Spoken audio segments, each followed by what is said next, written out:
بسم الله الرحمن الرحيم. السلام عليكم ورحمة الله وبركاته. How are you, my students? I hope that you're happy and healthy and ready for today's lesson, which is Unit 1, Speaking. But before we do that, let's open our workbooks, page 84. Please now open your workbook, page 84, exercise G. Complete the conversation with the parentheses from the box. So we have words here in the box. Cheer him up. If you remember, what's the meaning of cheer someone up? From the conversation before, to cheer someone up, if you remember, to make him feel very good, to make someone feel better. To cheer someone is to make him feel better. Cheer him up, getting to, killer, you blow me away, do you get it? I have a good one to tell you the truth. So all of these in the box, we will be filling in the gaps here, 1, 2, and 3, and so on. So let's read the conversation together. Adnan, hey Fahad. Fahad, what's up Adnan? Adnan, not much. Are you ready to go? It's going to be a game. Not much. Are you ready to go? It's going to be a game. So he's describing the game here. It will be a great game. So what's an adjective here? It means something will be really great. Very good. It's going to be a killer game. It's going to be a really good game. I know. I'm so excited. Wait, where's Ali? I thought he was coming with us. Adnan, nah, Ali didn't feel like going. He's been a bit down lately. He says all the studying is him. So he's been a bit down lately. So when we say someone is feeling down, or as in this conversation, Ali is a bit down, it means that he is a little bit sad. Very good. So he's been a bit down lately. He says all the studying is him. So this is the reason why he is down. All the studying is what? Very good. Is getting to him, affecting him. All the studying is getting to him. Fahad, oh, that's too bad. Maybe we can go and I'll tell him some jokes. So he's planning to tell him some jokes, which means here, maybe we can go and what here? Because he's planning to tell him some jokes. What's he planning to do? Very good. That's too bad. Maybe we can go and cheer him up. I'll tell him some jokes. Adnan, that's a great idea. Fahad, actually, what here? Actually, yes, I have a good one, which means that he has a good joke. I have a good one. Adnan, okay, let's hear it. Fahad, two men are talking. The first man says, my cat has no nose. The second man asked, how does it smell? And the first man replies, terrible. So what do we continue here? I read the joke again. Two men are talking. The first man says, my cat has no nose. The second man is asking, how does it smell? How does it smell things using her nose? That's what he's asking. And the first man replies, terrible. So the joke here is that he misunderstood the word smell by the smell itself, not using the nose, but by the smell itself. So then when he finished the joke, what did he say here? He said, do you get it? Do you understand the joke? He said, yeah, of course, I get it. That was funny. And here he says, Fahad, where do you get these jokes? Yeah, of course, I get it. That was funny. And then he continues, Fahad, where do you get these jokes? So number 6, he says he found the joke funny. So he said, you blow me away, Fahad. Where do you get these jokes? Fahad replies with, of course, to tell you the truth, I look them up in the internet. Adnan, maybe I'd rather not know. Come on, let's go cheer up Ali. So to tell you the truth, to be honest with you, I looked them up on the internet. Then Adnan replied, maybe I'd rather not know. Come on, let's cheer up Ali. Very good. Exercise H here, it will be a reading exercise, which means we'll be reading and also listening to an article. Then we will be answering some questions about this article. So read the article, then match the words and definitions. So we'll be matching words with their definitions. How to write a funny joke. So if you want to write a funny joke, maybe this article will help you. This is the title here. How to write a funny joke. So let's listen to the article and answer the question and match the words with their definitions together. Let's listen. How to write a funny joke. In order to learn how to write a joke that will make people laugh, you first need to consider what makes a joke funny. One common type of joke is one that shows the irony of a situation. This is when the listener's assumptions about the world are the opposite of the reality in the joke. In addition, you will need to consider your audience. You will get more laughs over different types of jokes with your friends at school than you will with your grandparents. The setting up your joke is important. The setup should tell the audience who the characters are. Also, if it's relevant, it should tell us where and when the joke is happening. Next, the joke should go on to explain the details of the situation. Be careful not to make your joke too long or too confusing. Keep it simple and stick to the point. Also, effective jokes have easy ways to differentiate the characters, like the first man and the second man, or the father mouse and the young mouse. So before we continue the article, let's try to analyze it here. In order to learn how to write a joke will make people laugh, you first need to consider what makes a joke funny. So there are some pointers here. One common type of joke is that shows the irony of a situation. This is where the listener's assumptions about the world are the opposite of reality. So this is mean irony, something that is opposite to the reality in the joke. In addition, you need to consider your audience.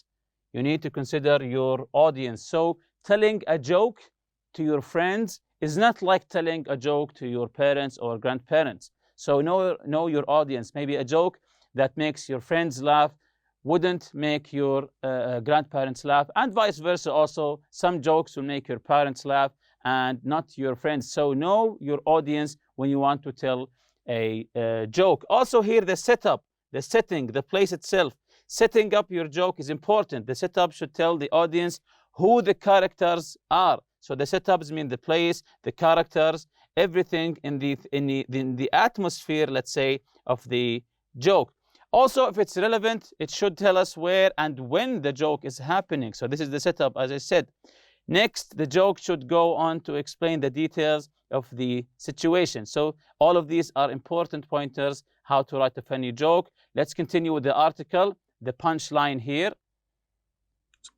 The punchline. The first rule in writing a good joke is that every joke needs a punchline and, more importantly, a punch word to make the audience laugh. The punchline turns the idea of the joke. Suddenly, the audience can see that their assumptions are different than the reality of the situation in the joke.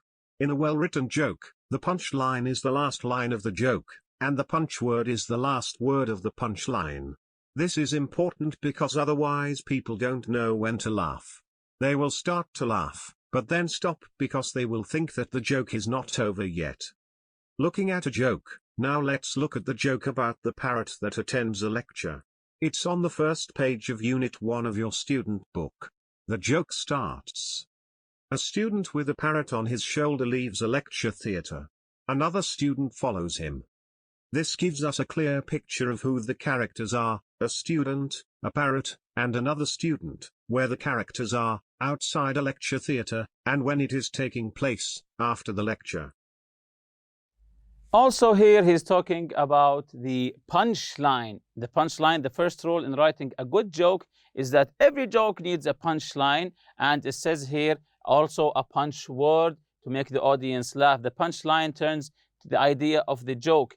The audience can see their assumptions are different in really different situations. In a well-written joke, the punchline is the last line of the joke, and the punch word is the last word of the line. For example, if you remember the joke about the mouse and the cat, when the mouse started barking at the cat, he said, ruff, ruff, and then he told his son, it pays to be bilingual.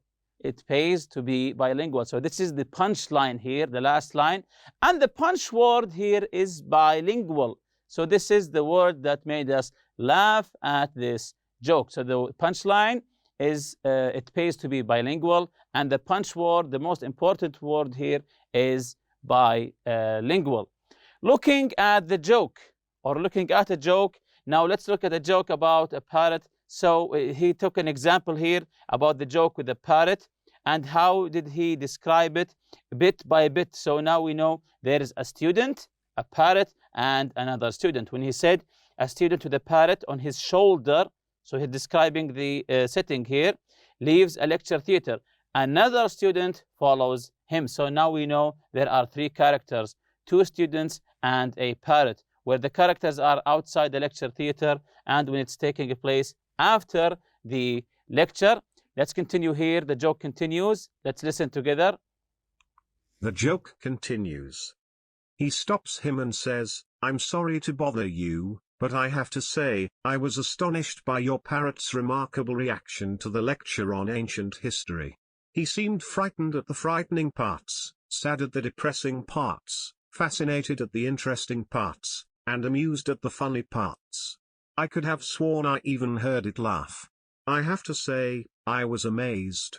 Don't you find it surprising? Yes, he replies, I was very surprised. This is the body of the joke. It explains what has happened. The parrot was listening to the lecture and seemed to understand it. It also gives us a clear picture of the other student's assumption, which is likely shared by the audience, that parrots shouldn't be able to understand lectures. The student's question, don't you find it surprising, indicates that he assumes the student with the parrot will agree with him, and when he says I was very surprised, it seems to be confirmed. The joke finishes. He hated the class. He hated the class is the punchline, and class is the punch word. By mention of the word class, the audience knows that the parrot can attend class, and the student thinks it's normal. This juxtaposes the assumption of the listener with the reality of the situation, which in turn makes the audience laugh. So now that we have listened to the whole article, let's connect the definitions with their words. Let's match them together. The first one is irony. The word irony. I've answered this one already 2 minutes ago, if you remember. What is the definition of irony here? So it's, of course, the letter B. Of course, letter B. When the reality is the opposite of the meaning. When the reality is the opposite of the meaning of what is written. Number two, assumption. Assumption. What does it mean? Assumption, the word assumption. Where's the definition? So assumption goes with the letter, very good, with the letter C. Guess. To assume something is to guess. Assumption means to guess. What about three? Audience. Audience. When we said know your audience, know who is listening and laughing to your joke. So I think this is an easy one here. Audience is the letter E. People that are listening and or watching. So the audience, the people who are listening or watching. Stick to the point. Stick to the point. So when you're discussing with anyone, you say, please stick to the point. So what does it mean? Yes, of course, it means to stay on topic. Don't stray away from the topic. Stay on topic. Number five, indicate. Number five, indicate.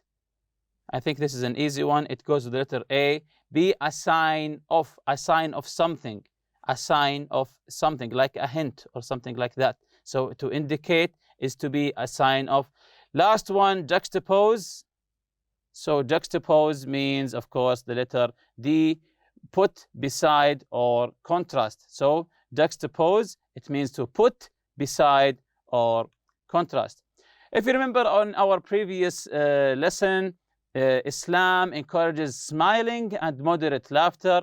We took two hadiths. For example, the two following hadith indicate the virtue of smiling in Islam.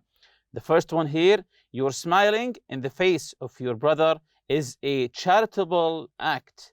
This is a hadith.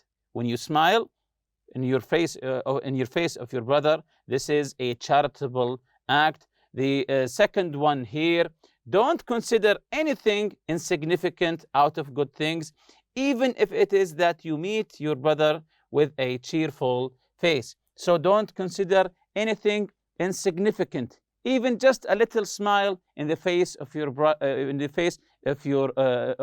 brother. Everything is countable here. So again, don't consider anything insignificant out of good things, even if it is that you meet your brother with a cheerful face. So smiling, don't take it for granted. We also took the reading strategy to predict things, to predict what will happen next in the writing. Good readers often ask questions mentally in their heads as they read and try to predict what the writer will say next. Then we took this reading article, Laughter Really is the Best Medicine, and we read the whole article. How does laugh affect our health and our mood? Of course, it immediately, as it says here, it's beneficial to affect on our mood. And how is it almost like going to the gym, but it's not an alternative. Also here we took the Dr. Madana Kataria, who instituted the laughing club, the laughter club, to make the health of the members better. And also it has 8,000 laughter clubs in 60 different countries. We also said here that laughter is infectious, and we all agreed with that. So these are today's objectives in the speaking lesson. Use a brainstorming strategy. Use notes as prompts while speaking. So we'll be brainstorming to get some ideas. We'll be using this strategy. Also, we will be taking notes as prompts while speaking. So work in pairs or groups. Work in pairs or groups. Brainstorm. If you remember the meaning of the word brainstorm, so it's just like the word itself. There's a storm in your brain, a storm of ideas. So come up with many ideas until you get the correct idea of your topic here. Again, work in pairs or groups. Brainstorm ways of bringing more laughter into your life. So this is what you will be brainstorming, how to get more laughter into our lives. Try to come up with many ideas, you and your friends brainstorming together until you reach maybe 2 or 3 ideas. Number 2, complete the chart with your notes and use it to help you talk about your ideas in classes. So we have this chart. We will complete it just to help us in our topic here. People and things that make me laugh. Things, jokes, stories, events that I find funny. Things that make my friends laugh. Things that prevent me from laughing. The way I feel when I laugh. What scientists say about laughter. What I think about laughter. So of course, you can fill this chart with how you feel correct, the results of your brainstorming. So there's no right or wrong answer. So the first one I've written, people and things that make me laugh. For example, my brother makes me laugh. He's always telling jokes to me. This is what makes me laugh. Things, jokes, stories, and events that I find funny. For example, knock-knock jokes and stand-up comedy events. This what makes me laugh. Things that make my friends laugh. Things that make my friends laugh. Animal jokes. Some of my friends like animal jokes, just like the rat and the cat and the centipede with the grasshopper, for example. Things that prevent me from laughing. What prevents you from laughing at a joke? what makes you not laugh at a joke. I've written here, when the joke isn't funny or when I don't understand the joke, for example, the way I feel when I laugh, of course, I feel happy, I feel relaxed, I feel in a good mood. What scientists say about laughter, it's good for your health, as the article in our previous lesson. What I think about laughter, of course, that it is the best medicine. So I agree with what the scientists say. So here's a fun fact for you. Becoming a real clown isn't easy, unlike what other people think. Students at the Clown Conservatory in San Francisco study for 1 year to get basic degree in clowning. So you have to study to become a clown. Courses can include acrobatics, dance, mime, circus skills, and hospital clowning. This is what we have learned previously. The program admits only 15 to 20 students each year. Graduates usually go into performance clowning, as in circuses and theaters, or social clowning, as in private parties or hospital work. So it's not an easy task to become a clown and make people laugh. So it's not an easy task. With that, and we reach the end of this lesson. See you next lesson, inshallah. سبحانك اللهم وبحمدك أشهد أن لا إله إلا أنت أستغفرك وأتوب إليك. السلام عليكم.